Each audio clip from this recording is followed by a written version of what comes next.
The Dave Hooker Show. A presentation of Off the Hook Sports. Objective insight, expertise, top guests. Available on YouTube, Apple, Spotify, and the Off the Hook Sports app. Download now for free. Also available on offthehooksports.com. I compute and obey. Now to Dave Hooker. Ready. Here we go. It is a Thursday. Josh Ward will join us for a fantastic conversation. Gambling picks as well. Today's tough question involves recruiting and more. Tennessee, South Carolina, the Vols' most important game of the year for recruiting purposes. I'm going to take it a step further after our 3:45 a.m. meeting. I think it's even more important than that. And also a top offensive line prospect, considering Tennessee cancels his trip to Oklahoma and will take an unofficial visit to the Vols this weekend. Is that a big deal? I'll go ahead and answer that. The answer is an absolute yes. Caleb, you ready to get rolling this morning? Let's get rolling, Dave. Let's absolutely do it. And it starts with what the H? What the? What was he thinking? Release the hounds. The Dave Hooker Show. Keep cool. A presentation of offthehooksports.com. All right, so five-star offensive tackle Jordan Seaton has canceled his official visit to Oklahoma this weekend. Will visit Tennessee instead. That according to Josh Newberg. Seaton also plans to take an official visit with the Vols later this fall. You ask if this was a big deal. I will say this is a monster deal. I think it is absolutely huge. And I think the fact that you would take an unofficial instead of an official to any school is a big, big deal, especially South Carolina. This isn't Georgia, which sometimes you'll see prospects change their plans because of premier games. So let's say Tennessee, Alabama last year, I could see somebody doing this and rescheduling their official visit to Oklahoma. But I think Tennessee is in good with another offensive lineman, and they're in good with a lot of offensive linemen, which I want to get to. How big of a deal is this, do you believe, for Tennessee in the recruiting world, Caleb Calhoun? I'm with you. I think this is a huge deal. And you're right. People would bring up that, it's because it's not like this is the Tennessee-Alabama game that they're canceling Oklahoma-Iowa State for. It's this Tennessee-South Carolina game, which is a big deal from the perspective of the two schools, but it's not a game that stops the national college football world. You know what I mean? So he's doing this for an unofficial visit. And for the record, Jordan Seaton tweeted out in response an interesting line, which is he said, "The only orange I like," when he mentioned. Oh. So now I know Oklahoma's not orange, but that eliminates a lot of. But it's made up of, if you go back to your combination of colors in elementary school, it's kind of made up of red. Orange is made up of what? Red and yellow. So maybe sort of. No, I'm reaching. I learned that from watching Barney. Okay, sorry. Okay, so let's take a look at this for a second. I want you to break down and pull up all the schools he's looking at. And I know you know off the top of your head. But first, let's take a look at Tennessee's class, okay? Because I want to use this as a backdrop. Andre Carrick didn't work, okay? Andre Carrick as a transfer to the SEC did not work. I know he came from Texas. It didn't work. Was he a cast-off? Not willing to go that far, but it hasn't worked.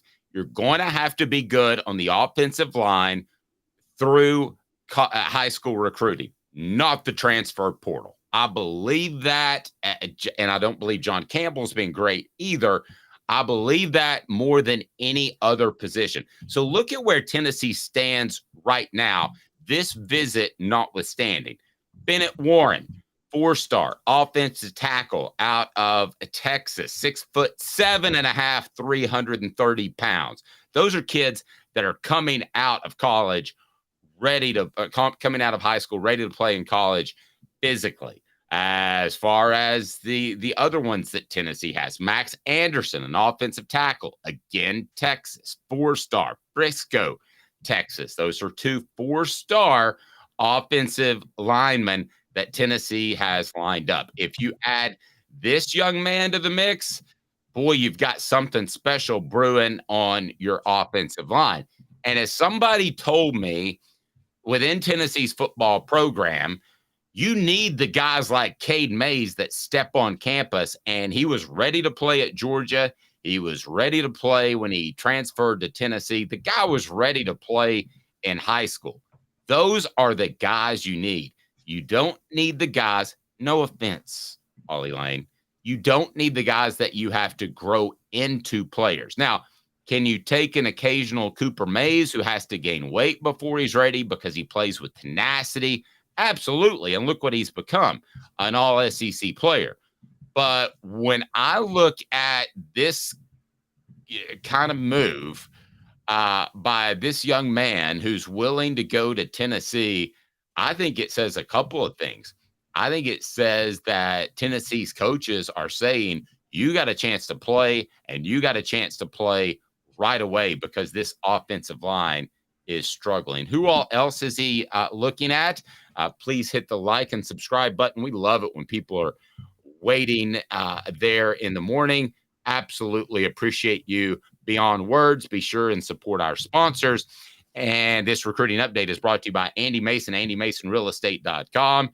Real estate experts, over 4 decades combined experience. Again, they're right below. Support our sponsors, best prices and best service. It's that simple. If you go with anybody but Andy Mason in Knoxville, you're crazy. All right. As a matter of fact, our own Tracy Morgan would say, oh, no, he wouldn't. He would say this. That's crazy. Okay. So go with AndyMasonRealEstate.com. All right, Caleb, tell me about this young man that is going to be taking his unofficial to Tennessee, not for the Alabama game, not for the Georgia game, but for the South Carolina game. I think it's monstrous news out of the chute.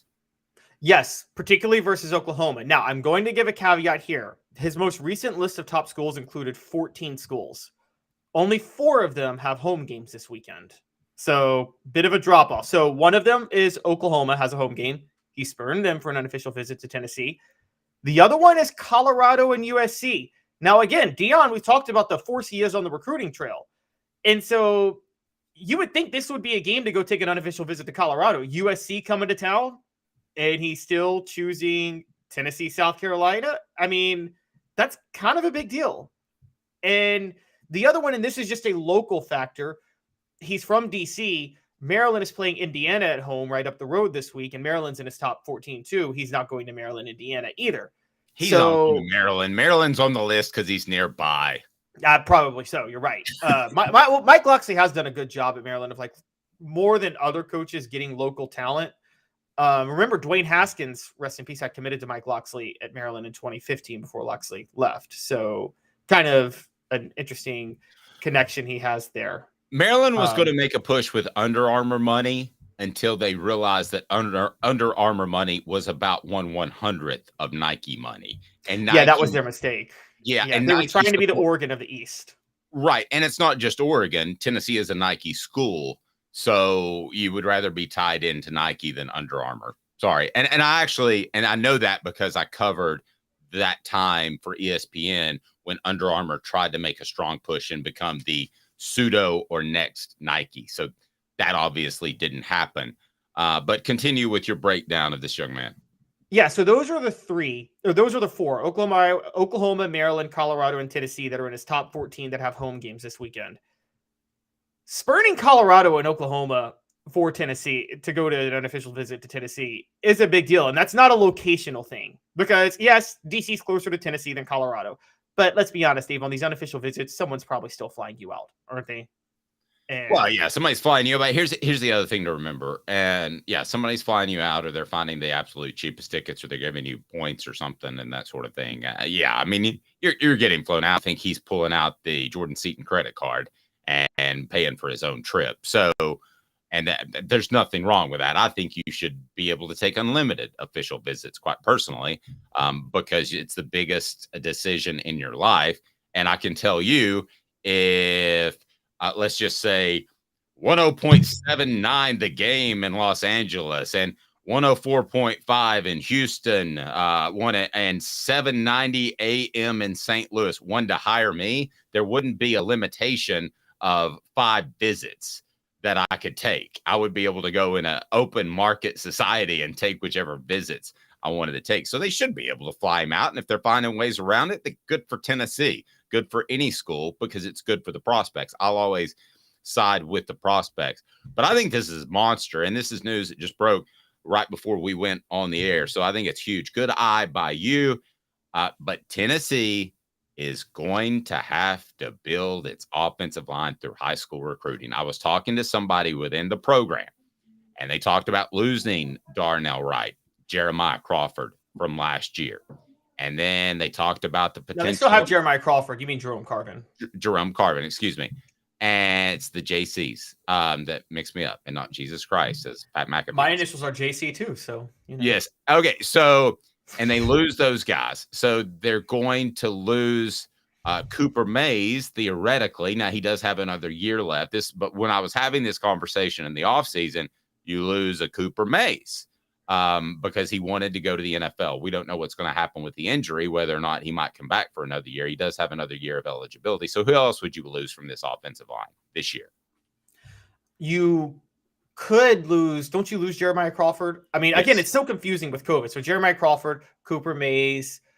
As far as starting, I mean, that's maybe Javonte Spraggins, but he could be back. Mays and Spraggins, I think, could both be back next year if they want to. I don't know if Spraggins should. Look, I think Javonte Spraggins could start in the NFL tomorrow. Here's the quote that somebody gave me from within the program. 2024 on the offensive line is when it gets dicey, because the guys that you've gone after, like Addison Nichols, and I don't want to use him as a target, but they have not developed to where they need to be.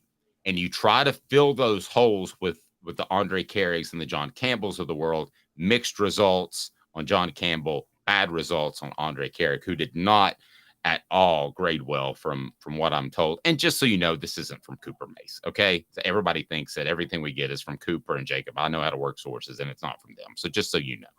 But they said this quote, 2024, that's when it gets dicey. You cannot depend on the transfer portal on the offensive line. Maybe at other positions, we'll see. I've got my question marks about that too, now that we've seen Dante Thornton. But on the offensive line in particular, Caleb, you've got to have guys progress that you bring up through the system. You better not have an offensive line that's dependent on 2 or 3 transfer portal guys, because it ain't going to work.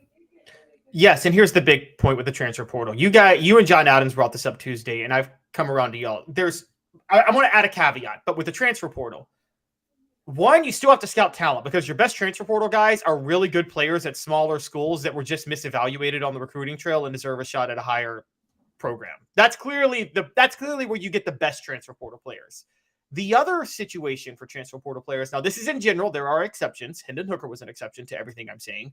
But the other type of transfer portal player is they're at a big school, but they would like to play as freshmen or sophomores. They see a chance to play early at another school, not that they got beat out. Like, we're looking at Andre Carrick and Dante Thornton.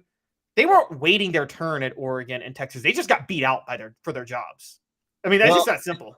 And actually, Dante Thornton was waiting out his turn, and a player ahead of him got injured, is why he got to play. But still, he wasn't overly effective. He had like 250 yards and a touchdown. Maybe we're part of the problem in overhyping Dante Thornton, but I think your transfer rate, I've said this in high school recruiting, guys.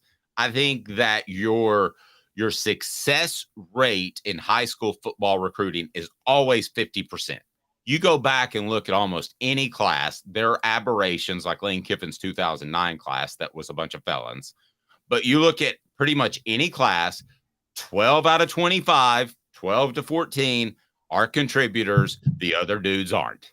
And it's almost by the board. I'm to the point, now I don't have enough of a track record. I want to continue to see this, but I'm to the point where I think the transfer portal might be 25-75. 25% are successful, 75% aren't. I'm about which makes it totally different from like the free agent market in the NFL, because I feel like high profile free agents are the 75-25, honestly. And And this is where it's different. The free agent market and the transfer portal, it's not that their contract is up at a school and they're looking for a big deal. It's that they couldn't get the playing time they wanted at the school. That still applies even in the age of NIL. And that's what we're kind of seeing. And by the way, you talked about it with John Calipari saying, what did he said, tripping over nickels, chasing dollars? Chasing millions. Like Chasing millions. Chasing millions. Yes. Think about this for a minute. If your North Star is just the NIL checks in college and not your NFL potential, you may not be as dedicated to work hard for your NFL draft slot. Thank you. You remember the saying used to be probably when you were young, but definitely when I was young, if I had $1 million at 18 and I invested it properly, I would never have to work again. Sorry, inflation, kids, $1 million ain't what it used to be. I mean, it's a good chunk of cash, and you and I aren't going to turn it down, but we're probably still going to come to work on Monday, right? Yeah, exactly. I would put that $1 million away. I'd pay off my debts and put it away. I've thought about this in my head a lot. I'm like, okay, student loan debts here, debts there, cover these things, and then put the rest away and don't touch it. Yeah, it's like me when, when I think about, man, what am I going to do when I win the lottery? Guess how many lottery tickets I've bought in my lifetime? How many? 0. I'm not going to win the lottery because I don't buy them, but I do appreciate those that do because it pays for our children's education. Today's tough question brought to you by Zen Sports. At least in Tennessee, that's where the money's supposed to go. Here we go. Today's tough question. Take a side. Take a stand. The Dave Hooker Show, a presentation of offthehooksports.com. All right, Caleb brought this up in the 3:45 a.m. production meeting, and I got to be honest with you, I rethought it afterwards, Caleb. So I'm going to throw a left curve at you, or left hook, a curve ball at you, whatever you want to call it. Is Tennessee, South Carolina, the Vols' most important game of the year for recruiting purposes? That is today's tough question. I'm going to change it. Is it even more important than that? And I'm going to tell you why it is. It's brought to you by Zen Sports, the new sports book in Tennessee, revolutionizing the way you earn sports betting rewards. That means no more deposit bonuses that turn into deposit nightmares. On Zen Sports, what you see is what you get. And with their cash rewards program, you get a lot of cash. For a welcome bonus, earn an unlimited 5% cash back on your betting volume for your first 15 days when you sign up with the promo code HOOKED. That's HOOKED. That's right. Unlimited 5% cash back. Keep betting, keep earning with up to 3% cash back on your betting volume every month after that, and refer friends to earn a percentage of their betting volume as cash rewards too. Zen Sports bringing the cash back to Tennessee. So if you bet big on sports, you want to be betting on Zen Sports. Zen Sports betting just got better. Gambling problem? Call 1-800-889-9789. Must be 21 and over and in Tennessee to bet. It's bigger than just the most important game of the year for recruiting purposes. It's the most important game of the year, period, in the discussion. And I'm going to tell you why. If Tennessee drops this one, they've already lost to Florida. They will be underdogs against Alabama and Georgia. You are looking at a potential 4-loss SEC team if things don't get back on track on Saturday. I think it is monstrous. Why don't you address the recruiting aspect of it first and why you think it's so important? We went over that in the 3:45 a.m. production meeting. It is monstrous from a recruiting standpoint because Tennessee, as the Celebrate 98 series will attest, was at their best when they recruited the Carolinas. So take me down that path for those that don't know. Well, it's half and that and half what you just said. I mean, the first half, just to add on what you just said, if they lose to South Carolina, you're going to lose to Alabama and Georgia, and you're pushing 7-5. You're fighting to not be 7-5 or 6-6, which would just wreck you on the recruiting trail in general and wreck all the momentum you've had that Josh Heupel built. So it's already the most important game of the year. I agree for that reason. Now, on recruiting specifically with South Carolina, look, guys, Tennessee is in a rare opportunity to really, really cash in. Clemson is struggling as a football program. I mean, we're seeing a program that's dramatically on the decline. I think Dabo Swinney did himself no favors railing against NIL and refusing to go into the transfer portal. And by the way, he can't get his credibility back with recruits. Dave, you know this. Like, the minute you lose your credibility, you really don't get it back. That red flag is there forever. So Clemson is sliding, and they are sliding fast. Believe me. South Carolina is still a wild card.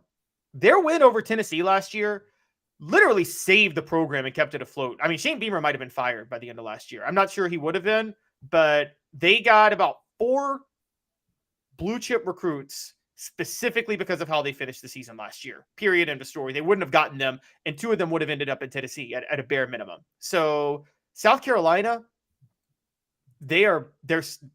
Tennessee needs to not just beat them. They need to send the program into a death spiral, because if they need to beat the brakes off them. I mean, blow them out. Let everybody know last year was a fluke, because Tennessee and Josh Heupel need to make it clear that they are the better program. Josh Heupel and Shane Beamer took over the same year in 2021. Tennessee cannot let South Carolina get competitive, because with Clemson sliding, if they beat South Carolina handily, South Carolina is Tennessee's place for the taking. They can go in there and they can pick their litter of recruits. And more importantly than that, I think eventually the SEC is going to do the pod system, the 3 SEC teams that you play permanently and 6 rotating teams. All signs point to South Carolina being one of the teams Tennessee plays annually. And if that happens, Tennessee needs to make sure that that it's very clear South Carolina is not on their level. One of the things that destroyed Tennessee in the 2000s, Mark Richt going to Georgia was the biggest. I think you would agree with me on that, Dave, right? That probably did the most damage to Tennessee recruiting. They couldn't pick pocket Georgia anymore the way they could. True, and he was a good enough coach that they won their fair share of games too. Exactly, which is why they were able to kind of close off the pipeline Tennessee built. What also hurt Tennessee? Lou Holtz going to South Carolina, and then Steve Spurrier going to South Carolina, and Dabo Swinney building up Clemson. By the 2010s, Steve Spurrier and Dabo Swinney are both rolling, icing out South Carolina. Georgia is Georgia. Where was Tennessee going to go for recruiting? That's why the 2010s, that is the biggest reason the 2010s was a decade of dysfunction. They couldn't recruit South Carolina and Georgia. Hey, I want to bring out a comment from SC Scout Guy, because I think he's one of our better commenters.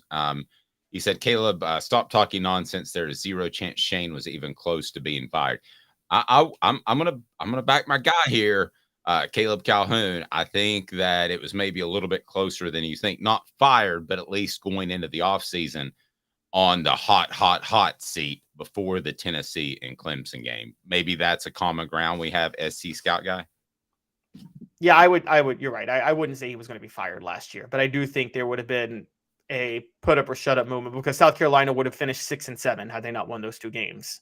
And 6-7 Shane Beamer's second year would have been a really bad look, because guys, they were looking really bad before that Tennessee game. I will never forget how low morale was surrounding South Carolina before the Tennessee game. Quite honestly, it was one of the best turnarounds for a program I'd seen, and I give them credit for that. But yeah, it did a number on Tennessee. They lost Mazio Bennett specifically because of that game. I mean, there's no question about it. We are we're past the first quarter, so quarterly grades are out, and we've done that. But Josh Ward points out some players that, man, they got to step up their game. And I imagine Dante Thornton's going to be on this list. He joins us in exactly 90 seconds with Caleb Calhoun. I'm Dave Hooker, Off the Hook Sports. For Candace, I was really heavy into the drug culture. I was selling drugs. I was just constantly in pain. I was missing like a good support system in my life. Candace has given me everything that I need in order to successfully have a wonderful recovery, in order to have a life that I didn't even know was possible. And it's not just about me anymore. And I love that. I absolutely love it. You can take your life back. Call Cadis today. With all that sun, sand, and salt water, the beach is a very relaxing place. Unless you wear contacts. Ow! Open your eyes to the best the beach has to offer with LASIK vision correction from Campbell Cunningham Laser Center.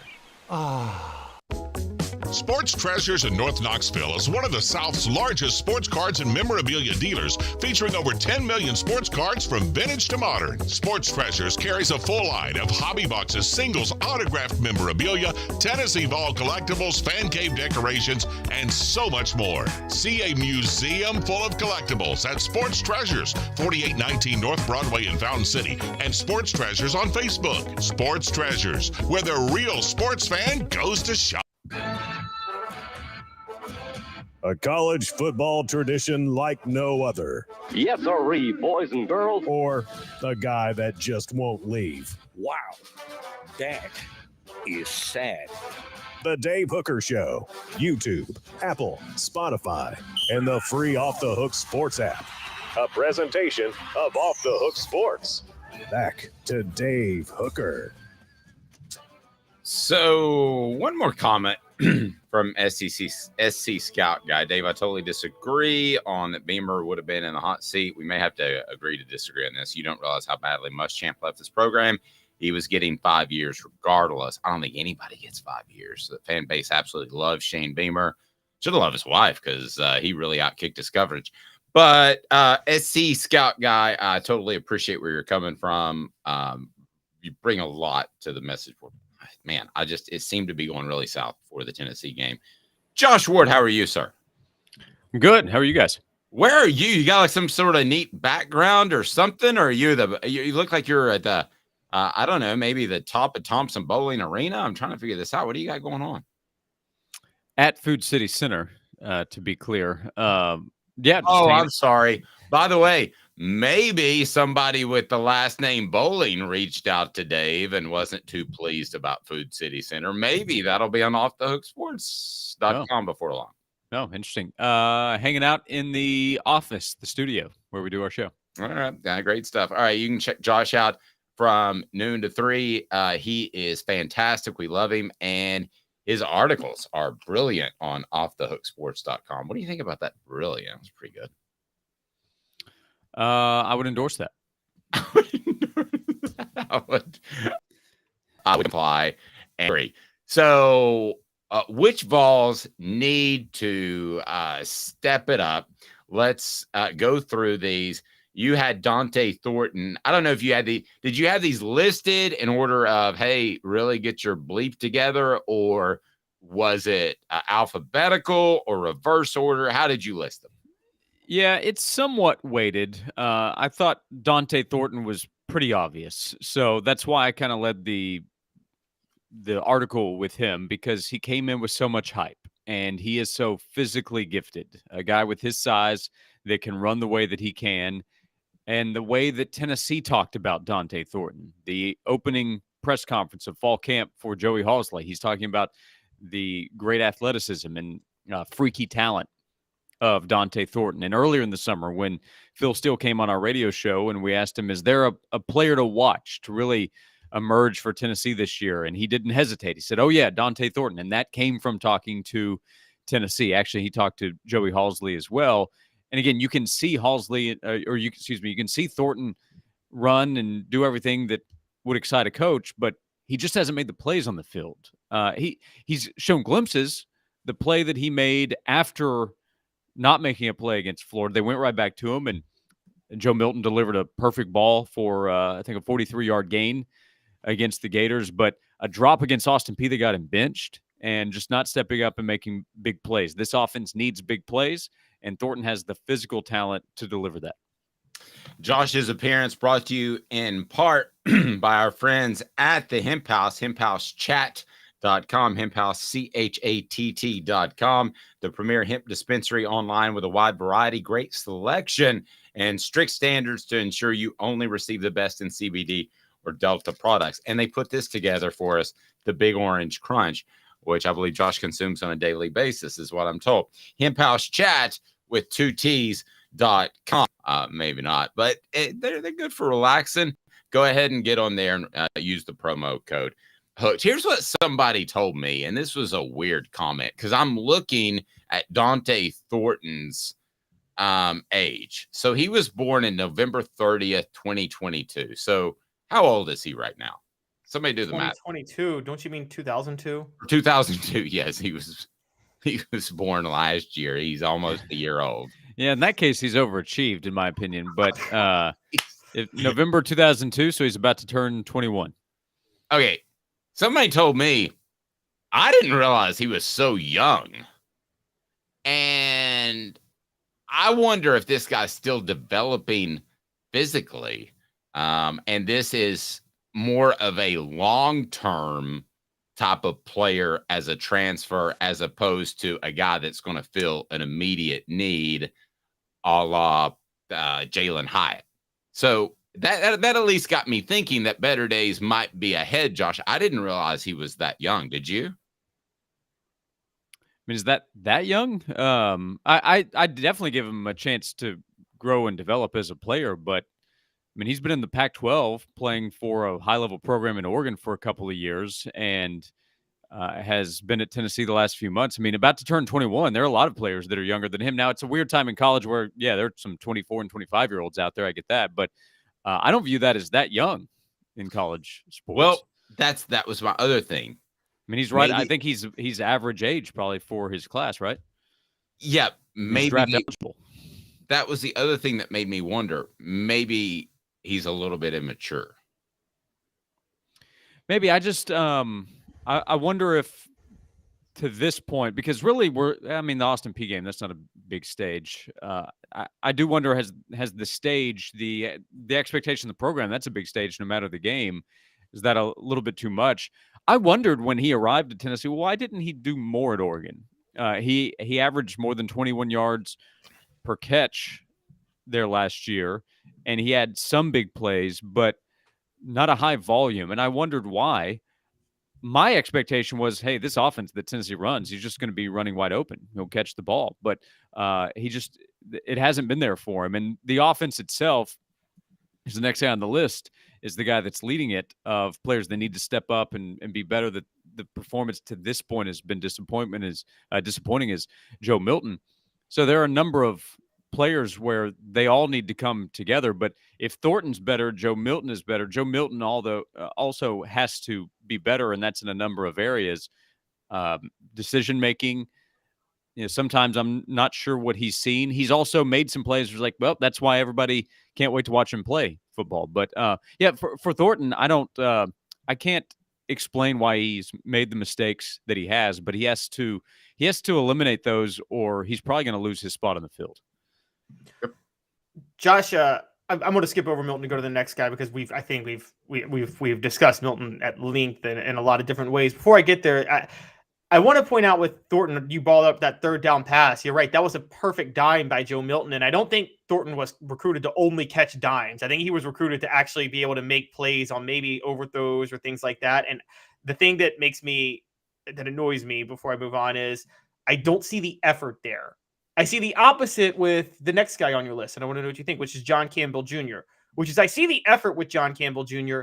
I just feel like he's making a lot of mental mistakes, maybe just struggling to pick up the offense. Is that what you're seeing with him at left tackle, or do you think it's deeper than that?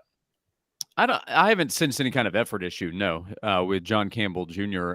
He had a tough evening in Gainesville, and that's part of the challenge here. In some ways, is that Tennessee's played one real game out of four, so a lot of it's going to be weighted in how that game went, in my opinion.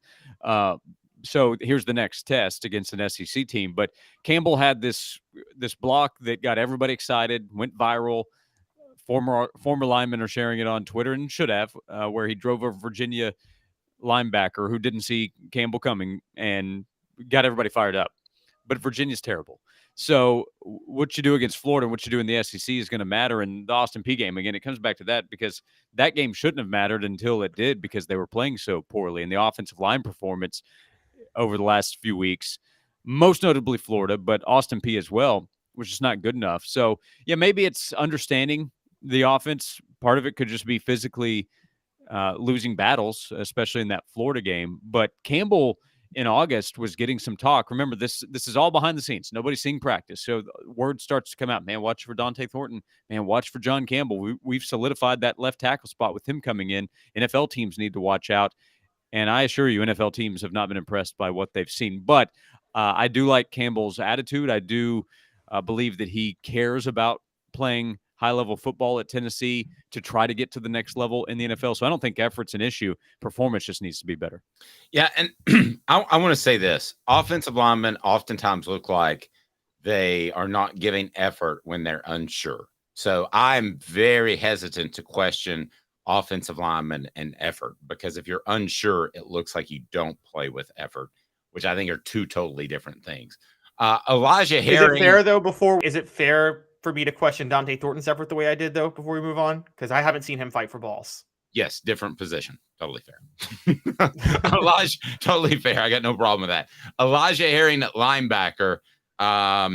He just continues to have. He played well last week, but the Keenan Pili thing is what was an issue. They didn't want to lose him. I would put him right up at the top of the second tier of players you didn't want to lose, behind maybe Milton and Cooper Mays. And they did lose Cooper Mays, but Elijah Herring, I think that he's going to end up being a very good player. They need him to be a very good player like September 28th, September 29th, September 30th. Yeah. If we want to talk about effort, never an issue with Elijah Herring. He sometimes like, hey, you don't need to give as much effort, man. You can save it for the next play.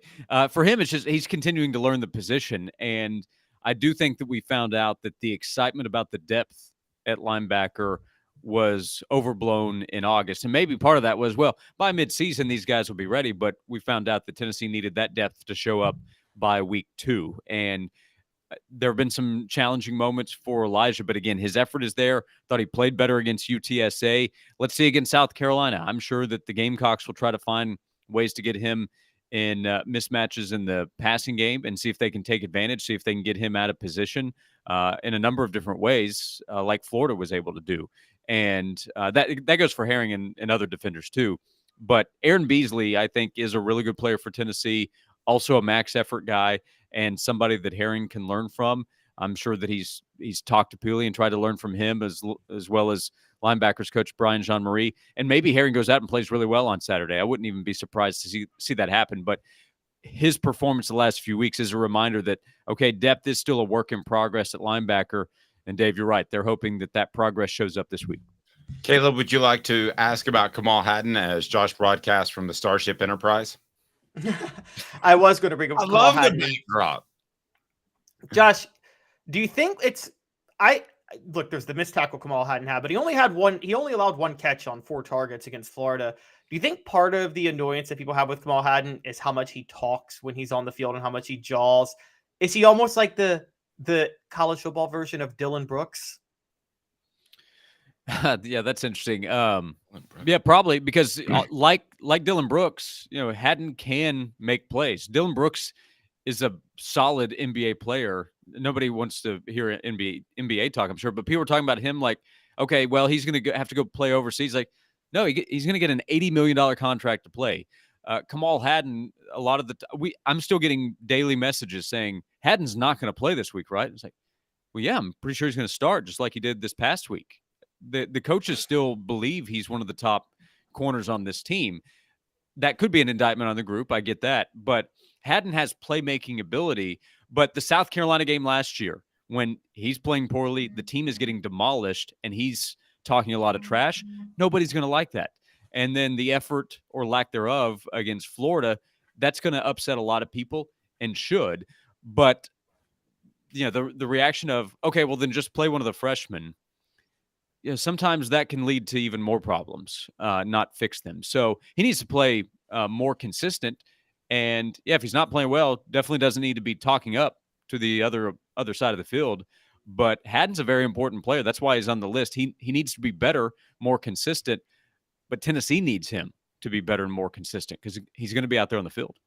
You include Dylan Sampson, but you started with slap a big asterisk on this one. Big asterisk. Yeah, it's not Dylan Sampson's fault. He's not playing well. I thought Tennessee against Florida he got lost in the shuffle, which is inexcusable. Yeah, and that's why I put him at the bottom of the list too, because Dylan would be more of an example of the excitement of what the offense would be during the offseason and during the conversation in August.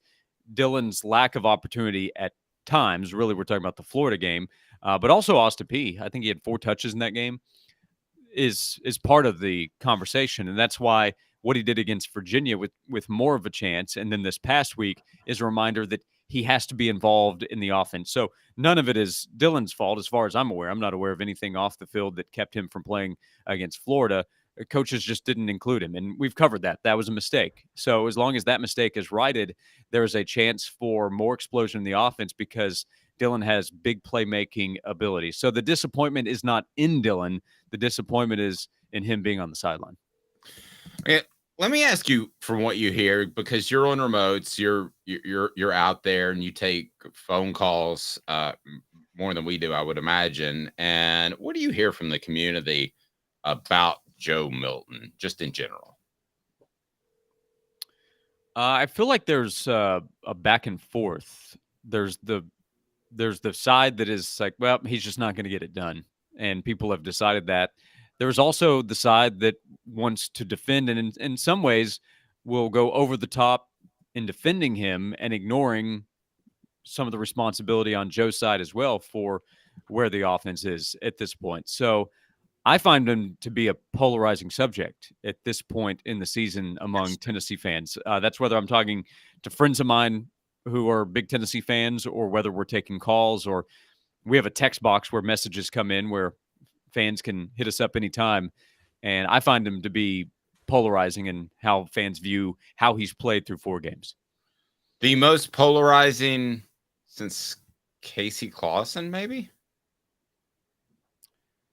I thought Dobbs was pretty polarizing. A lot of people have forgotten how much they didn't want him to play at times. So Dobbs, I thought was, I'd say Joe's more polarizing. Dobbs, to this point, though, had also accomplished more. He was a better player, to be clear, than Joe. So I don't know. I just because of Joe's hype and Joe's talent, but the lack of results to this point, and a 5-star freshman behind him on the depth chart, plus the social media era, it's always difficult to compare somebody now versus pre-social media. Sure. I mean, Joe is right there at the top. Okay, so Josh, what about? I mean, I'm going to go more recent. I thought Jared Garantano was pretty darn polarizing. Or was that it polarizing? I think maybe everybody just wanted him benched. I don't know. Yeah, maybe for a short window of time. The problem is it became too over the top in the hate of Jared Garantano, because part of it with the depth chart, it was the opposite of this situation. We were I know there was Harrison Bailey as last year, but it started before that, 2019, when there's Brian Maurer and JT Shrout, and fans were too many fans were saying, no, just play the other guys. And I tried to explain, I understand your problems with Jarrett, but the backup options are worse. They are worse options. And it had nothing to do with Jarrett at that point. It's just, no, play somebody else. Or I guess it was all about Jarrett. So, yeah, for a short period of time, Jarrett was polarizing, and then so many people were just out. Josh's appearance brought to you in part by Herald Group Security Solutions. Leadership experience, specialization, addressing problems through unique mission-specific mitigation techniques. These guys are trained for like 60 days, and they want to protect your children and protect private schools. We're working towards getting them in public schools too, but they've already had a phone call and said, hey, my kid goes to a private school. I want you involved. That's Herald Group Security Solutions. They make your children safer. We've heard of the tragedies. Let's eliminate them. HeraldGRP.com. They provide security for private schools, soon to be public schools. Herald Group Security Solutions. So, Josh, do your listeners, ours don't, but do your listeners factor in that Cooper Mays, if he's in the lineup this year, brings a calming influence, brings an organizational influence from handling the line calls, or is it just, man, that Joe Milton's really terrible? I mean, I guess I'll ask the group. Okay. So Josh, if you have, what would you grade Jared? What would you grade Jared? Joe Milton to this point? Just overall A, B, C, D, F grade.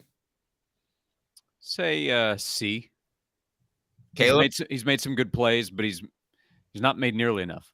Caleb? Yeah, I'd say C in the sense that I'd say C because of his pocket presence. Again, I don't think he's taking advantage of his strength and his legs and his ability to run the way he should. Okay, I'll say C too. Does anybody disagree that he's a B at least if Cooper Mays is in there all month? Josh, I'll start with you. Joe would definitely have a chance to be that. So no injury, no problem. Cooper's just out there playing. Nothing happened. Nothing. Yeah, I don't know how high my confidence is that that's the case, but if you tried to sell me on it, I'm sure I'd buy. Okay, Caleb, am I crazy? I think he'd stay at C. I don't think his stat line would be much different. I think it's just the running game in general would have been better against Florida if Cooper Mays were in there. I think Tennessee would have ran the ball a lot better. Yeah, part of the issue here, again, I know I've mentioned it already, is that the competition's been so awful. So for us to have this conversation after these kinds of games, I mean, this is as weak of a non-conference schedule as I can remember Tennessee playing. Virginia is not a Power 5 level opponent. I know what conference they play in, but they're not Power 5 quality. FCS team and then a UTSA team that's reeling, didn't have their quarterback. So, and then Florida, I think Florida's a pretty good team, but that's at best a tough road environment. But that was also a terrible overall performance. So that's part of the concern. That's why getting it fixed has to happen very quickly, because after this week is when the competition really heats up. This is a great chance. It's a night game at home. I'm saying something that everybody knows, you guys know very well. This is the spot against a team that's been terrible defensively. So if it doesn't happen this week, if it's not better than a C performance at home against South Carolina, then I have no confidence that we're seeing a B or better level of play the rest of the way. Yeah, I agree with what Darla said. Come on, look at Tennessee's schedule so far. It's a joke, and it is. I feel like we're talking about an NFL team, Josh, that's 0-1 after 3 good preseason outings. Yeah, for sure. And not even good preseason outings. There was one bad one, Austin Peay. yeah, right.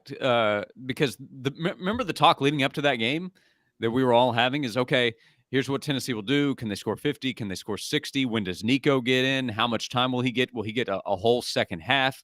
And he didn't get to play because the first team offense was so bad. As I mentioned in the article, as we continue to talk about, that wasn't all Joe, but Joe was part of it for sure. And if he had played better, they score more points and have more success. So others need to step up. And it was that game, right, where Jabari Small had a bad third down drop. Keaton had a fumble. The drop I mentioned by Dante Thornton. So other players have to step up and they have to be better. That includes the offensive line for sure. That includes the receivers helping Joe out at times. But I mentioned in the article as well, I think it's crazy that he has the strongest arm in the country playing in this offense, which can be the most explosive in the nation. And he's last in the SEC in yards per attempt. And my thought was, okay, well, maybe it's because of so many quick passes to the outside in the screen game. He's 11th in the SEC in completion percentage. That just can't be all on everybody else. Josh, I know it's the next game. We say it's the most important game. And if you and I, and when we have done a show with regularity, I'm usually the one that's outlandish and you bring me back to the earth. But so you may have to do so right now. So I think this is the most important game right now on Tennessee's football schedule, because if they lose this game, they're going to be underdogs against Alabama and Georgia. We discussed this earlier. It's also huge in recruiting, because if you can win in the Carolinas, you can win a national championship. Tennessee proved that in 98. And I believe this is a monster game for Tennessee. And is that hyperbole or am I right? I think it is. I think it's more because of the timing and the schedule, but also the opponent. Because if Tennessee loses this game, and they've played 2 real opponents, and they're 0-2, and the one where they're a big favorite at home in a night game where everybody's amped up and the environment is all on Tennessee side and they can't win it, you know how long the next 2 weeks are going to be leading up to the Texas A&M game? And will there be an opportunity to right the wrong? Sure. That's not a great one, not a great opportunity. So if it were Georgia week, I wouldn't say it's as important because Tennessee would be the underdog going into this game. So a loss would be expected. And then we'd look at future games, say, oh, well, they got South Carolina coming up. And I saw the comment, Carolina's a good team. They've had a brutal schedule. Carolina has been tested a lot more than Tennessee, and they're an okay team. I think they're a real opponent that Tennessee better be ready for. Better than Austin Peay, better than UTSA, no doubt about that, and obviously Virginia. But this is one Tennessee just has to have. And people will happily forget very quickly. Nobody's going to care about 11-2 last year if Tennessee's 0-2 in the SEC. So the next 2 weeks will be rough, and the season could get rougher because the competition is tougher after this Saturday. So got to win this one. Great column, offthehooksports.com. Look for Josh's column on the guys that need to step up. Can't thank you enough. Josh, have a blessed day, sir. Hey, you got it. Thanks a lot, guys. He is Josh Ward of WNML. His appearance brought to you in part by City Heating and Air Conditioning, 50 years in East Tennessee. Integrity matters. Don't trust a fly-by-night HVAC company to tell you that you need a new unit when you could save thousands support our advertisers. We greatly appreciate it. And they're right down below, no matter where you're watching or viewing. Yeah, Caleb, this isn't your run-of-the-mill game. You know, Tennessee beating Florida, then you could say they could perhaps slip up in a game versus a South Carolina or an A&M or somebody else. But in games that they're double-digit favored as, you cannot, from a recruiting standpoint, from an overall program integrity standpoint, you can't slip up in this game. You just can't. I'm going to say this, and I haven't said this yet, but I thought about it more as we've talked the South Carolina game. Dave, you remember before spring practice when you changed your tune after spring practice because of Joe Milton, but you were making predictions back in the winter that Nico would take the job in October. Well, September the 30th is Saturday. That's Tennessee's last game in September. If they lose to Joe Milton, if they lose to South Carolina and Joe Milton looks like he's looked through the first 4 weeks, like so inconsistent, you might be closer to your prediction than you even thought, because I don't think the coaches can withstand the onslaught of demands for Nico at that point. Do you? You know, it's so funny you brought that up because I was thinking that this morning. I mean, what happens if you lose to South Carolina and you're 0 for 2 in the month against and the you got SEC? 2 weeks off again before your next game? Yeah, imagine the cost. I think then the great unknown. Now, I have been told that Nico is ready to play. That if he had to step in, let's say there's an injury in the first quarter, that Tennessee would be just fine. But your point, which you've continually brought up, that he needs to gain weight, is probably true as well. I didn't have an opportunity that the conversation got cut short with somebody in Tennessee's program. But I will tell you this. He is ready from an X's and O's and handling the huddle to step in and play. Now, does he get hurt because he's too light? I don't know the answer to that question. And that has to be a concern. Now, you've said, which I disagree with respectfully, that you can get beat up and it can affect your mindset for the rest of your college career, which probably happened to Joey Matthews in 1998 when he went live in spring practice against Tennessee's 1998 national championship defense. But I think for the most part, the true warriors will bounce back from things like that. And I think Nico is a true warrior. I agree. And that's where you want to test intangibles. I actually wanted to ask you about 98, funny enough, because you were covering the team. I saw, not going to name it, but I saw a really dumb Twitter thread that was defending Joe Milton by saying, well, look at how T. Martin started through the first 5 games in 98, which he did play poorly those first 5 games. But Tennessee started 5-0, and they played that was the toughest 5-game stretch to open the season in the history of Tennessee football, whereas this is the easiest 4-game stretch to open the season in the history of Tennessee football. But Dave, you were there. I know there wasn't Twitter, but were there a lot of call-ins on radio shows calling to bench T. Martin early in the season because of the way he was playing? No, because they won and they beat Florida. Here's the other thing that we know now that people didn't know back then is the playbook was so limited. And don't forget, he had the key run against Syracuse, so I don't know what his stat line was, but just off the top of my head, he would have to get a B+ or A, even though the offensive playbook was so limited because they didn't trust him yet, which frustrated him. They beat Florida with a very conservative game plan, made plays on defense. And no, I don't remember any of those calls whatsoever. Who would Tennessee have gone to? Joey Matthews. That's the thing. There was no backup quarterback. I just think it was the all. And you're 4-0. And here's the other thing too. So we're kind of it's 2 different things. It's apples and oranges because you have to ask Joe Milton to do more in this offense than you had to ask T. Martin to do in that offense. So there's more onus on Joe Milton than there was on T. Martin, even though T. Martin wanted more onus. If that makes sense. The only time I think there might have been a question, though, was it was the Auburn game where T. Martin goes to – if you remember, T. Martin played horrible in that Auburn game. Tennessee won because of the Sean Ellis pick 6, and then the defense, remember, stopping Auburn 4 times on like the 1-foot line, and they win 17-9, but T. Martin doesn't do anything in that game.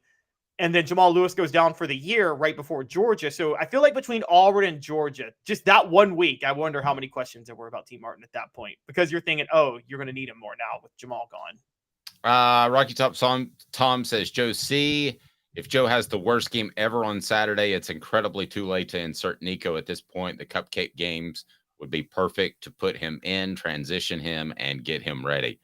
I'm gonna defend my guy Caleb with a piece of information that I was told they're splitting the snaps, the first team snaps 50-50. Okay. So usually it's like 70-30. So don't. And I got a history lesson for Rocky Top Tom for that question. Who did Peyton Manning get his first start against? Auburn? Anybody know? No. 1994 against a 3-0 top 25 Mike Price-led Washington State team that had the number 1 defense in the nation. That was Peyton Manning's first start. You're telling me you got to give freshman quarterbacks cupcakes? Yeah, there you go. Here's one from Darla. Darla, who is the third string quarterback, asking what happens if we lose both quarterbacks? You don't want to know.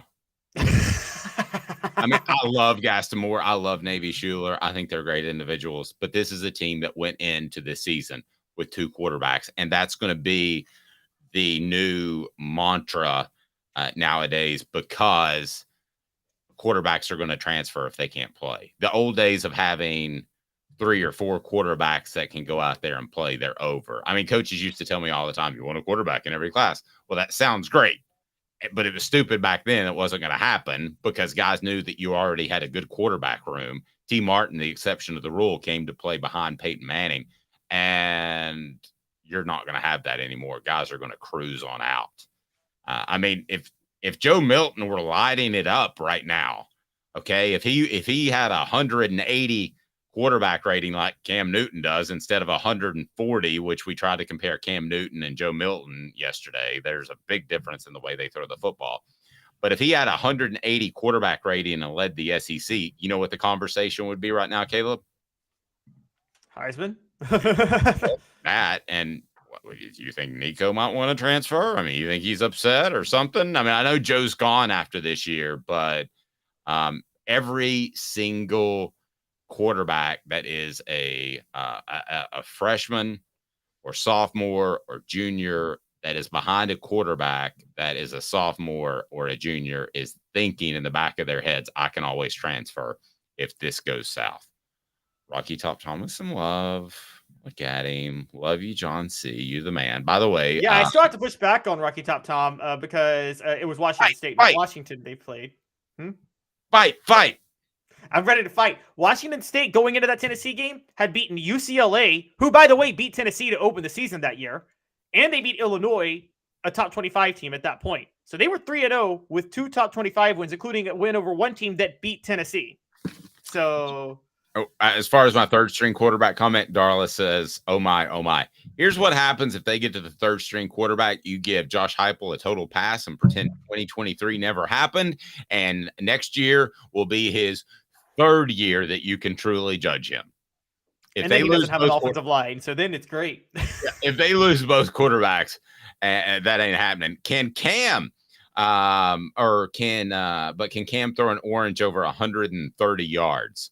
I don't think so, but maybe he can because we know that Joe Milton can. So coming up next, we got this Dan Lanning, Deion Sanders, Colorado, Lou Holtz, Ryan Day firing at each other.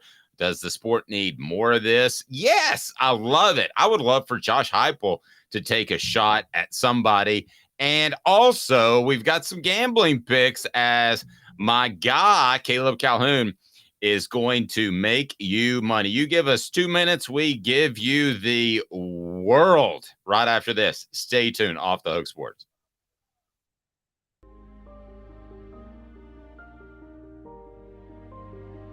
Our family has been creating one-of-a-kind pieces of jewelry in West Knoxville since 1986. Each piece is a combination of unique processes that bring your idea to life.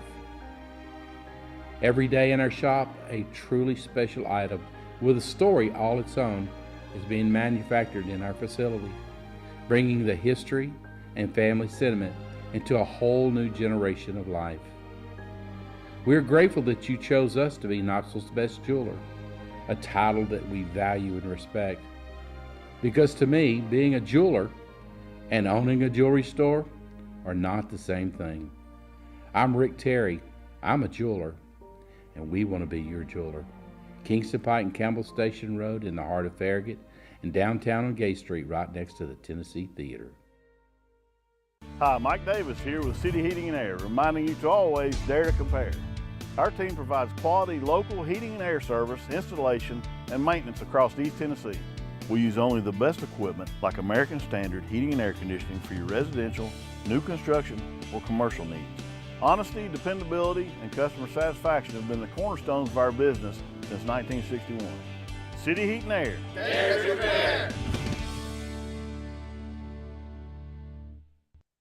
These mountains hold and defend a spirit far better than moonshine. A drink that holds flavor, that becomes necessity. A hard cider made and relished by folk who are as hearty as they are legend. A refreshment that can only be found in one place. With a taste that makes you say, give me 3 bottles of the good stuff.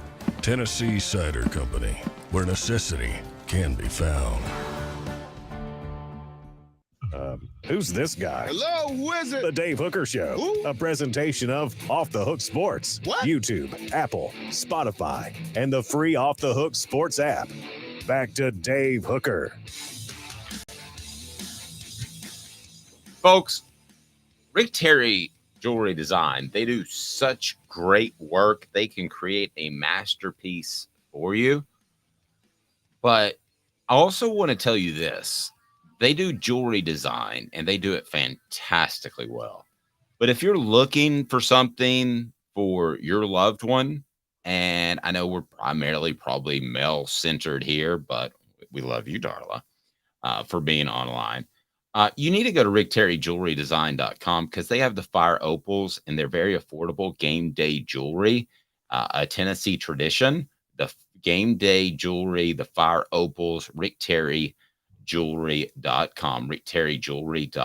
They want to be your jeweler, and affordable game day jewelry is pretty darn awesome. So please check them out, support our sponsors, and let them know that you heard about it from Off the Hook, and we greatly appreciate that. It is time for 4 Downs, and we're going to talk a little bit of trash talking, which I love. If I could change anything about Josh Heupel, it would be a little bit more trash talking. There we go. 4 Downs now is brought to you by our friends at Sports Treasures.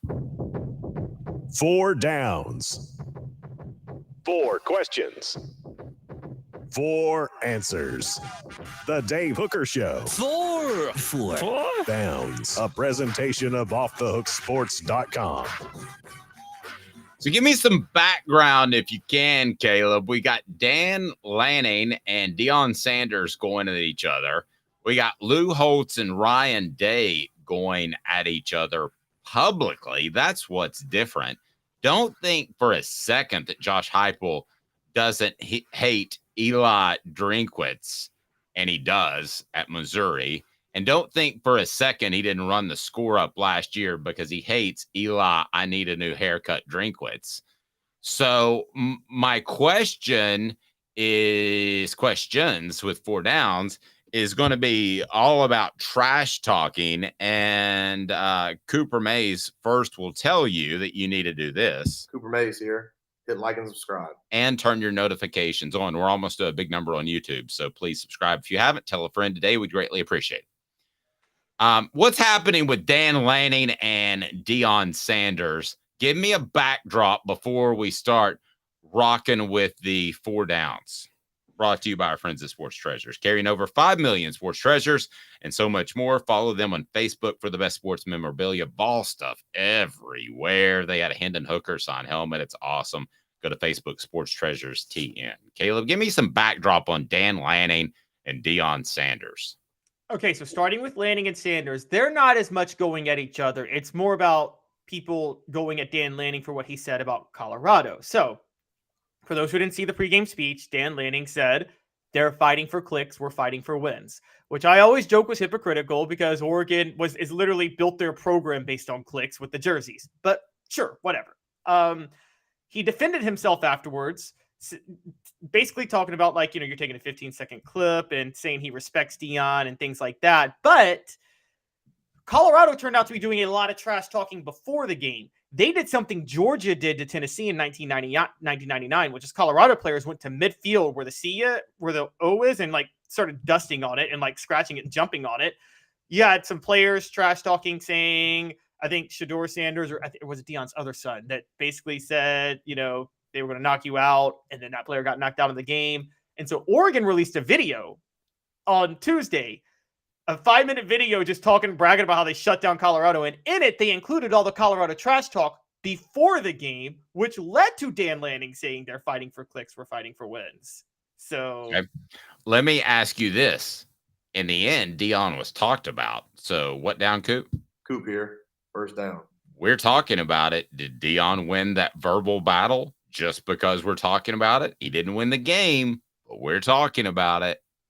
I don't think he won the verbal battle. I don't think he lost it, though. I don't think it hurt Deion. I just think it helped Dan Lanning and Oregon. I think it helped Dan Lanning and Oregon to say, hey, we're here too, and we're running the show right now. And now you got, for the record, also to defend Dan Lanning, is no different than Tennessee back in the day, and they probably still do, saying we don't give a you-know-what about the whole state of this program that we just beat us from.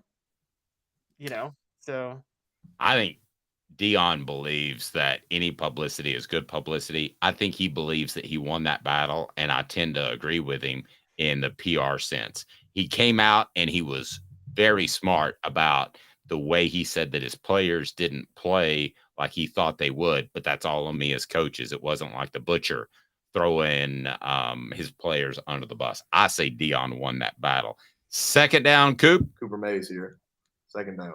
All right. Give me the next situation where we've got some Lou Holtz talk. By the way, I believe the only one of 5 coaches to dog cuss me is Lou Holtz. I've tried to do a picture with his accent. Can you do a Lou Holtz impression? I can do a little bit. So after the interview, I didn't know that he just had 10 minutes. So we went like 12 or 15, but a good 5 minutes of it was talking about his wife, and she was battling cancer at the time, and how I would keep him in my thoughts and prayers and that sort of thing. And at the end, I wish I'd have kept recording, but I hit the stop button. He goes, "This is just ridiculous." He said, "I said I had 8 minutes or 10 minutes or whatever it was, and you went 15 minutes. People just taking advantage, and it's terrible. And this is awful. This is what's wrong with media." And I can't remember if he actually cursed or not, but it felt like he did. So what's going on with and I couldn't understand what he said. Lou is such a great guy. He could whip anyone's butt. No, he couldn't. I could take Lou Holtz. So, and I could at the time. So what's going on with Lou Holtz? Okay, so Lou Holtz last week ahead of the Notre Dame Ohio State game, and we know Lou Holtz is a Notre Dame homer, but he said Notre Dame would have never left Notre Dame if Randy Moss could have gotten in school, for the record. I could see that. Said that Notre Dame's the better football team. He said they're the tougher football team. Ryan Day came out after the game, and the first thing he said, literally moments after Ohio State won. By the way, Notre Dame was the tougher team in that game. Ohio State was lucky to get that win, and I think you agree with me on that, Dave. Like, Notre Dame was the tougher team in that game. They just were poorly coached at the end of the game. I agree. And Mookie Mountain Red said, "What I would have replied, F off then, Lou." Honestly, it's one of those moments that you have a great comeback like 2 minutes after, and I had that comeback, but I was so stunned I got cursed by Lou Holtz that it kind of took me off my game. Go ahead. Okay, so what happened is Ryan Day said, "I'd like to know where Lou Holtz is right now after the win." He said, "What he said about our team, I can't believe. This is a tough team right here. We're proud to be from Ohio. It's always been Ohio against the world." By the way, I also hate it when people say that. You're Ohio State, you're a blue blood. It's not you against the world, okay? Stop. I hate when people, it's like when the first round draft pick plays well and they're like, "Nobody believed I could do this." No, everybody believed you could do it. Just shut up, okay?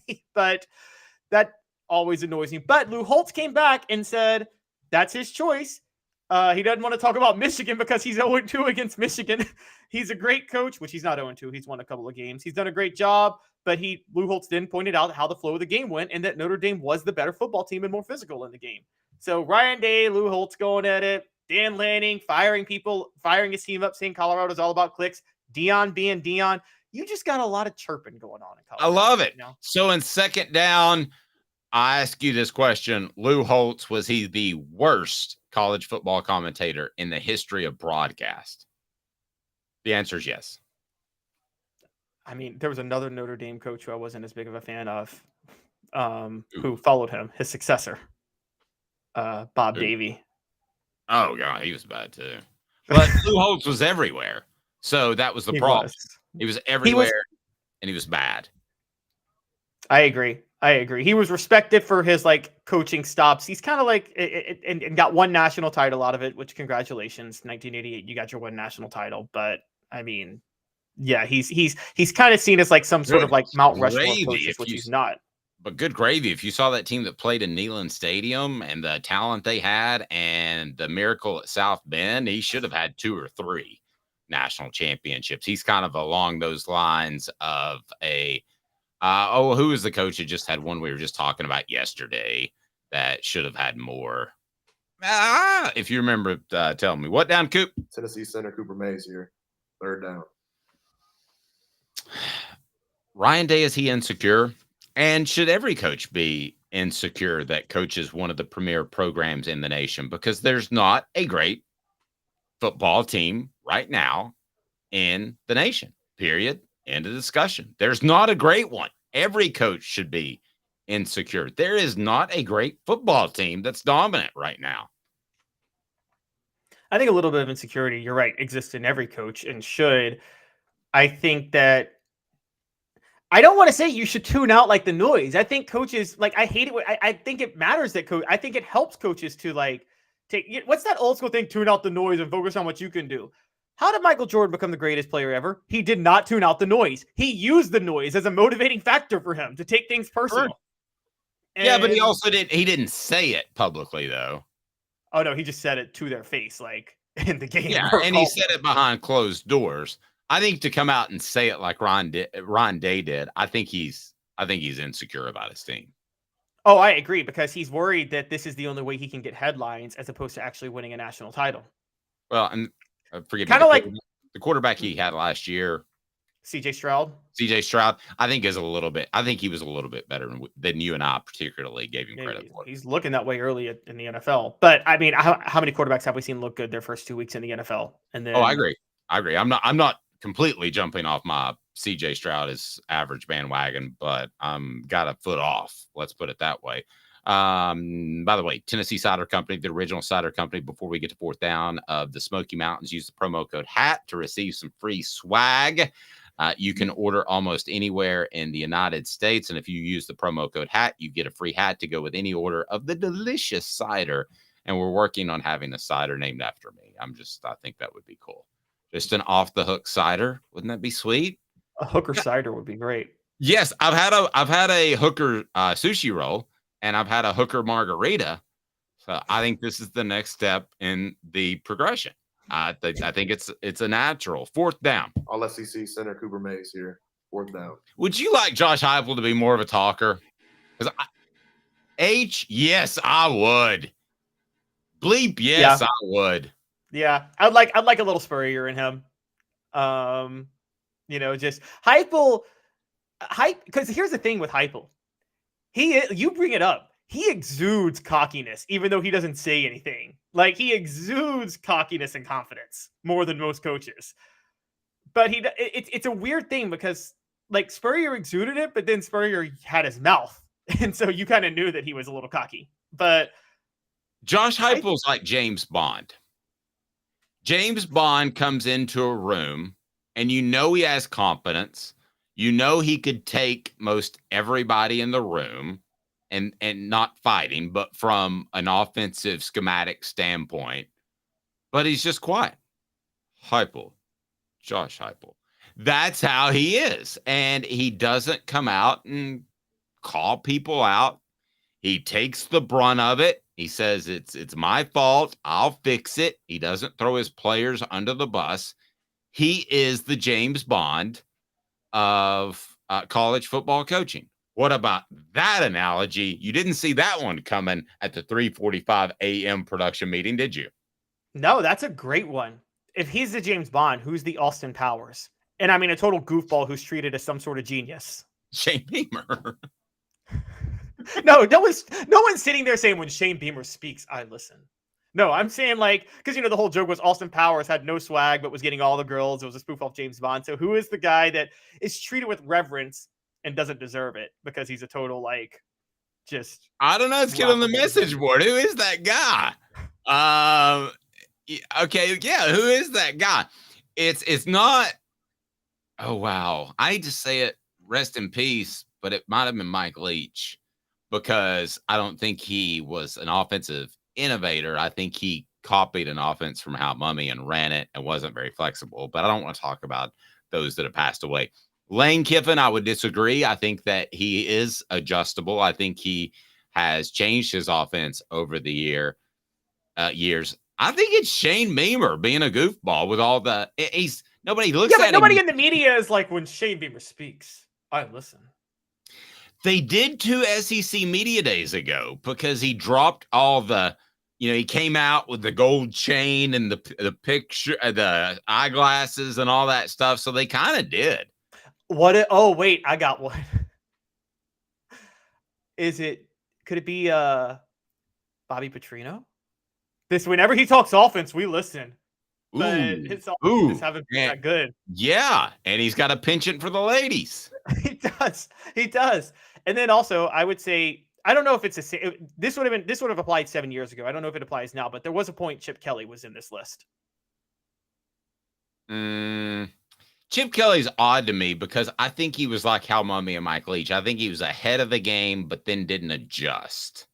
So, yeah, I think he's very similar in that he was way ahead of the game, and then the game caught up to him, and he didn't adjust. Gambling picks are right now, and they're brought to you by our friends at Zen Sports. Also, Chattanooga Mortgage. Congratulations. Your home search just got easier. Buying a home in Chattanooga has never been easier than Chattanooga Mortgage. Go to chatwith2tsmortgage.com. That's chatwith2tsmortgage.com. Also, shout out to our friends at Meridian Insurance, covering your world. I save like a couple of $100 a month. Are you paying too much for insurance? Probably so. You can click right below for a free quote. ShandaHasYouCovered.com. ShandaHasYouCovered.com. In these times where the inflation's crazy, an extra $100 or $200 in your pocket because of your insurance is a pretty nice thing to have. Gambling picks brought to you by Zen Sports are now Caleb Calhoun. So you get me started. If I agree, then it will be Hank Kingsley telling me, hey now. Or if I disagree, it'll be Tracy Morgan saying, that's crazy. All right, what do we got? Well, first of all, 20-9 last week, guys. Are you putting the glasses on? 20-9? 20-9, 2-1. We are 52-37 on the year. I am balling. All right, so let's go this week. What is Caleb? I'm your Huckleberry. That's right. He is your Huckleberry. All right. What do you got? Get me rolling. All right. So we got a Friday night matchup that's kind of intriguing. A top 25 one. It's Oregon State. It's Utah at Oregon State. Utah's 3.5-point underdogs. I'm going to take Utah to cover Utah plus 3.5 and the under. I've been betting against Utah for 2 weeks because Cam Rising's hurt. That defense is good. No, I agree. And they're the most physical team west of the Mississippi. Hey now. So I will take Utah. All right. Kentucky, Florida, go. Next one. Every model is saying pick Florida to cover and even pull the upset. I'm going opposite. And here's why. Dave, you taught me about this. Florida practices at night. Kentucky practices in the morning. This is a noon game with Kentucky at home. Advantage Kentucky. And that's the advantage Florida had over Tennessee, by the way, with it being a night game. And so I'm going Kentucky to cover and win. And I'm going with the under because I think Florida's offense will just be a disaster. Interesting one. I'm going to disagree. That's crazy. I think Kentucky's actually a better football team and will win. Well, I said Kentucky will win. That was my point. Oh, okay. Well, then. I said they'll cover. Yeah. Kentucky covers. Sorry. Go ahead. Yes, Kentucky covers the 1-point spread and the under 44. All right. Arkansas, Texas A&M. Arkansas take plus 6.5. Go all in on this. +6.5 Arkansas. This game is always close, and Texas A&M just lost their quarterback for the year. Hey now. It's an old Southwest Conference rivalry game. I think that means a lot to the fans. Doesn't mean a lot to the players who weren't born when the Southwest Conference was around, but they'll hear about it all week. So Yeah, I'll and roll 6.5 with in favor of Texas A&M is insane. That's way too big of a spread. Yeah, especially since they're going to slow down the clock. I mean, the two teams might not score 20 points combined. All right, and then we get to Auburn, Georgia. Auburn is going to cover the 14.5 point spread, and I'm going to take the under in this one, 45.5, because Hugh Freeze's offense is not going to score much against Georgia, and Georgia's offense is not going to score much against anybody. So Auburn's covered. I'm with you. Georgia plays down to competition. Texas, Kansas. By the way, this is a top 25 game. Kansas is one of those basketball blue bloods undefeated, along with Kentucky and Louisville and North Carolina and Duke. But I got Texas covering the 16.5 point spread. They won this game last year, 55-14. They're at home this year, and they're better. And I think you take the over because I think the offense is going to roll. I think Texas should be in the conversation of teams that could win a national championship. I'm close to that, so I will agree. Hey now. All right, Vanderbilt, Missouri. All right, Missouri has 2 quality wins under their belt, the best resume in the SEC. Funny, but you know them. They're so unpredictable. Them going to Vanderbilt, and so is Vanderbilt. I feel like Vanderbilt will lose, but it'll be like a 1-score ugly game, and I'll take the under. I hate to say it, but I think Missouri covers that number. That's crazy. So Tracy Morgan agrees with me. All right, what do we got up next? All right, LSU, Ole Miss. LSU -2.5. I'm taking that all day. I think they blow out Ole Miss, and I'm taking the under 67.5 because Ole Miss scored 10 points last week. I don't think they're going to score that much more this week. Hey now. Frustration setting in at Ole Miss, and talking to some people around the SEC. The Rebels might be the disappointment team of the conference. Don't be surprised if that happens. And I think LSU has not played its best this year, which has gotten their attention. So I think LSU does win and win easily. Notre Dame at Duke. My instinct. I will say this. I would disagree with you on the under because I think LSU wants to add points and not necessarily to run up the score, but to fine tune that offense. Don't be surprised. Oh no, I think LSU will score. I just don't think Ole Miss crosses 14 points. Agreed. But I could easily see this. I could see LSU scoring 45-50, and I could see Ole Miss being in the 14-16 range. If Ole Miss scores 16, LSU needs at least 52 to win to cut for the over. So agreed. Wow, big. You're betting on LSU huge on that. I think LSU wins big. All right, so my advice is don't bet this game, but by Dave's contractual obligation, I have to bet every top 25 game, so I'm doing it. Because I don't know, but it's Notre Dame at Duke, and I'm taking Notre Dame -6, but I'm taking the under because of Marcus Freeman's defense, but I don't want to bet this game. That's crazy. I'll take Duke. Big game on campus. Walking into a buzzsaw. I think they'll keep it close. I do love the under. Tennessee, South Carolina. Do we want to save that for last? Yeah, we'll save it for last. That's fine. Okay. Right after that, Alabama at Mississippi State. Alabama -14.5, under 46.5. Alabama showed last week they're going to win with really, really good defense, old school. Think like a 27-3 game, something like that. Hey now. Agreed. Picks of the week, the ones that actually make you money. You've got 3. Tell me what you got. All right, USC at Colorado. I did the under with Colorado, Oregon last week. I am the under 73.5 for USC and Colorado. Even if USC scores a lot, I don't think Colorado can move the ball on elite defenses. And I'm not saying USC's defense is elite, but it's good enough. Hey now. Hey now on the under, but that's crazy. I think Colorado covers the 21.5 point spread, which I know is not your key bet, but I think they'll bounce back and play better than most people think. Then Arkansas, Texas A&M. Yep, all in, guys. Arkansas +6.5. This is the easiest SEC bet of the week. They're not going to lose by a touchdown to Texas A&M. It's not going to happen. There he goes. He's feeling it. All right, Syracuse, Clemson. This is the worst line of the week nationally. Syracuse is undefeated. They're welcoming Clemson to town. Clemson is 2-2. You know, morale is low with that program right now. They've all but quit on the season to be out of the playoff race in September, and they just suffered a tough overtime loss. You think they're going to be up for this game against a team on the road that's in the top 25 and undefeated? I might take Syracuse money line. There you go. All right. Lastly, we have the Vols.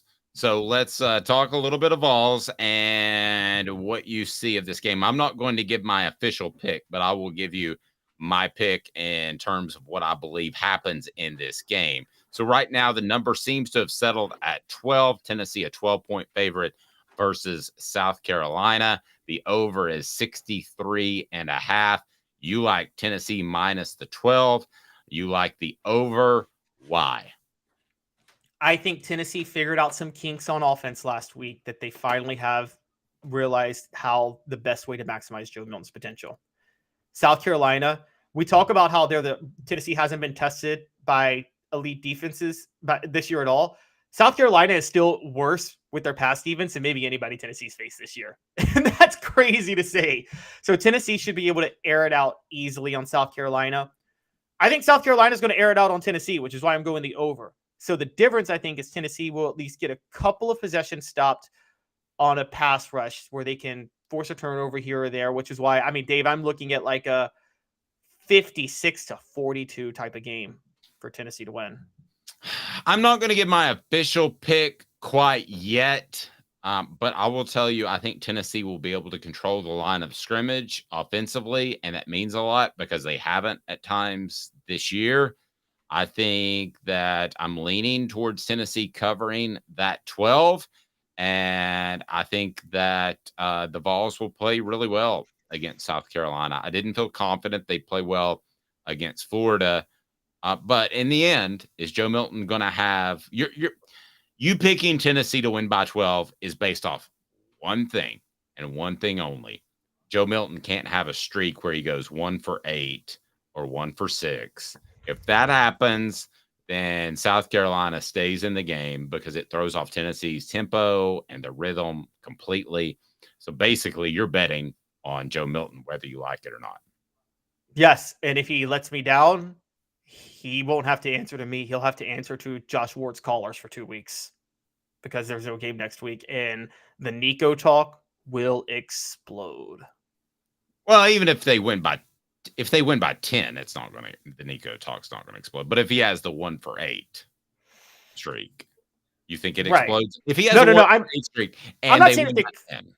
No, I'm not saying if I'm saying if Tennessee, I'm not talking about whether or not Tennessee covers.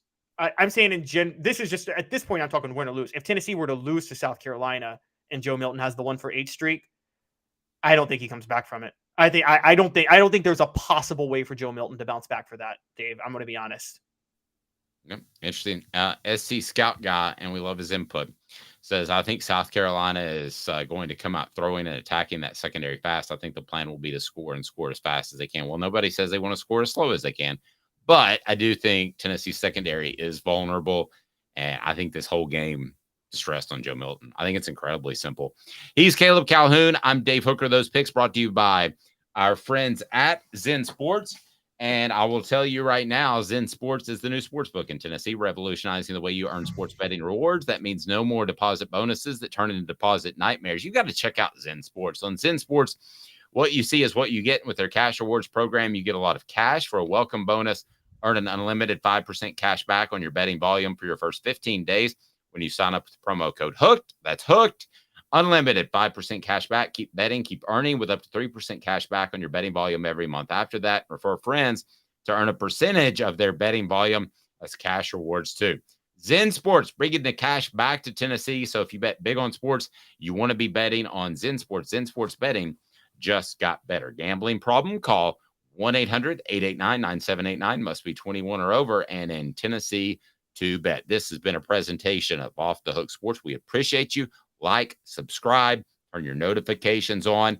Leave us a review as well on the Spotify and the Apple and all that good stuff. And thanks for being a part of our program, which airs live at 10 a.m. Monday through Friday. For Caleb Calhoun, I'm Dave Hooker, Off the Hook Sports.